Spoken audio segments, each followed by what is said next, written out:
Assalamualaikum warahmatullahi wabarakatuh. Di sini saya akan mempresentasikan bab pegadaian dan sewa guna usaha atau leasing. Yang pertama adalah pegadaian.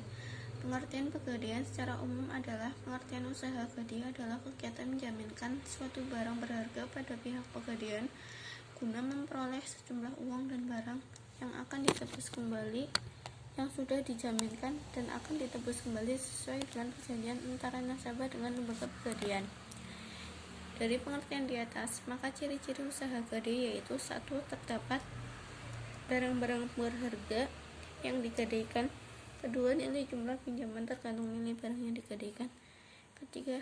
Barang yang digadaikan bisa ditebus kembali. Yang kedua adalah asal-usul pegadaian. Usaha pegadaian di Indonesia dimulai pada zaman penjajahan Belanda atau VOC, di mana pada saat itu tugas pegadaian adalah membantu masyarakat untuk meminjamkan uang dengan jaminan gadai. Pada mulanya usaha ini dijalankan oleh pihak swasta, diambil oleh pemerintah Hindia Belanda, kemudian dijadikan perusahaan negara menurut Undang-Undang Pemerintah Hindia Belanda pada waktu itu dengan status dinas pegadaian. Dalam sejarah dunia, usaha pegadaian pertama kali dilakukan di Italia, kemudian perkembangan meluas ke wilayah Eropa lainnya seperti Inggris, Prancis, dan Belanda. Oleh orang-orang Belanda lewat pihak VOC, usaha pegadaian dibawa masuk ke Hindia Belanda. Di zaman kemerdekaan, pemerintah Republik Indonesia mengambil alih usaha dinas pegadaian dan mengubah status pegadaian menjadi perusahaan negara pegadaian berdasarkan Undang-Undang Nomor 19 PRP 1960. Perkembangan selanjutnya pada tanggal 11 Maret 1969 berdasarkan Peraturan Pemerintah RI Nomor 7 Tahun 1969 PN, pegadaian berubah menjadi perusahaan jawatan atau presiden. Kemudian pada tanggal 10 April 1990 berdasarkan Peraturan Pemerintah Nomor 10 Tahun 1990 Presiden Pegadaian berubah menjadi perusahaan umum atau perum pegadaian. Sampai saat ini lembaga yang melakukan usaha berdasarkan atas hukum gadai hanyalah perum pegadaian.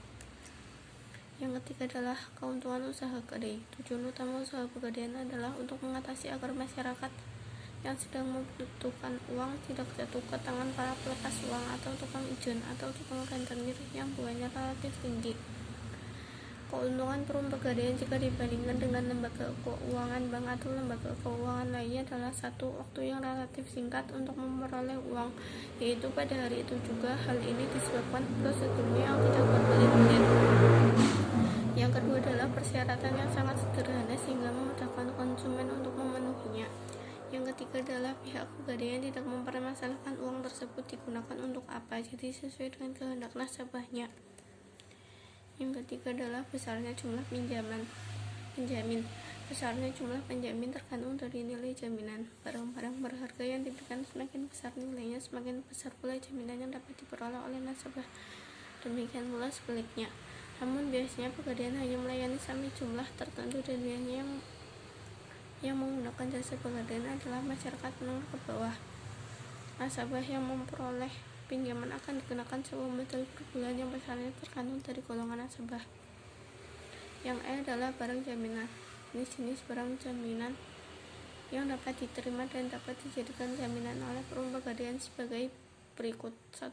Barang-barang berupa perhiasan. 2. Barang-barang berupa kendaraan. 3. Barang-barang elektronik. 4. Mesin-mesin. 5. Barang-barang keperluan rumah tangga. Yang F adalah prosedur pinjaman. Prosedur peminjaman uang di perum pegadaian adalah: 1. Nasabah datang langsung ke bagian informasi untuk memperoleh penjelasan tentang pegadaian, misalnya tentang barang jaminan, jangka waktu pengembalian, jumlah pinjaman, dan biaya sewa modal. Yang kedua adalah setelah mengetahui prosedurnya dapat langsung membawa barang jaminan ke bagian penaksir untuk ditaksir nilai jaminan yang diberikan. Pemberian barang jaminan disertai dengan bukti diri seperti KTP atau surat kuasa. Bagian penaksir akan menaksir nilai jaminan yang diberikan, baik kualitas barang ataupun nilai dari barang tersebut. Keempat, langkah selanjutnya adalah menentukan jumlah pinjaman yang beserta sewa modal dan dikenakan, kemudian diinformasikan ke calon peminjam. kelima adalah jika setuju maka barang jaminan akan ditahan untuk disimpan dan pada memperoleh pinjaman. Proses pembayaran pinjaman baik yang sudah jatuh tempo atau belum adalah satu, pembayaran kembali pinjaman berikut sewa modal dapat langsung dilakukan di kasir dengan menunjukkan surat Pegadaian dan melakukan pembayaran. Kedua, Pegadaian menyerahkan barang jaminan apabila pembayarannya sudah lunas dan diserahkan langsung kepada nasabah untuk diperiksa kebenarannya. Tiga, pada prinsip yang pembayaran kembali pinjaman dan sewa modal dapat dilakukan sebelum jangka waktu pinjaman jatuh tempo. Keempat, akan bagi nasabah yang tidak dapat membayar pinjamannya, maka barang jaminannya akan dilelang secara resmi ke masyarakat luas. 5.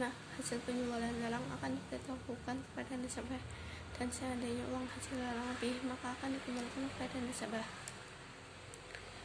1. Melayani usaha taksiran. 2. Melayani jasa titipan barang. 3. Memberi kredit ikut serta dalam usaha tertentu.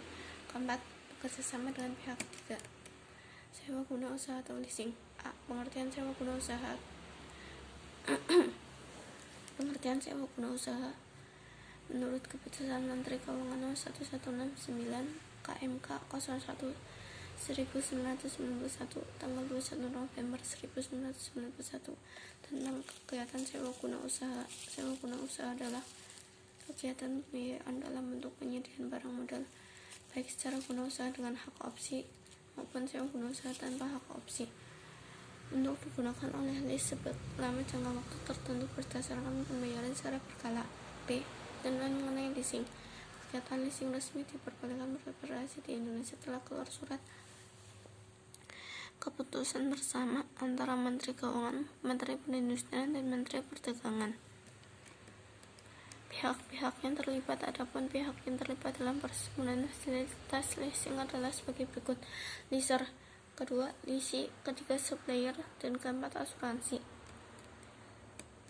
Sekian, terima kasih. Wassalamualaikum warahmatullahi wabarakatuh.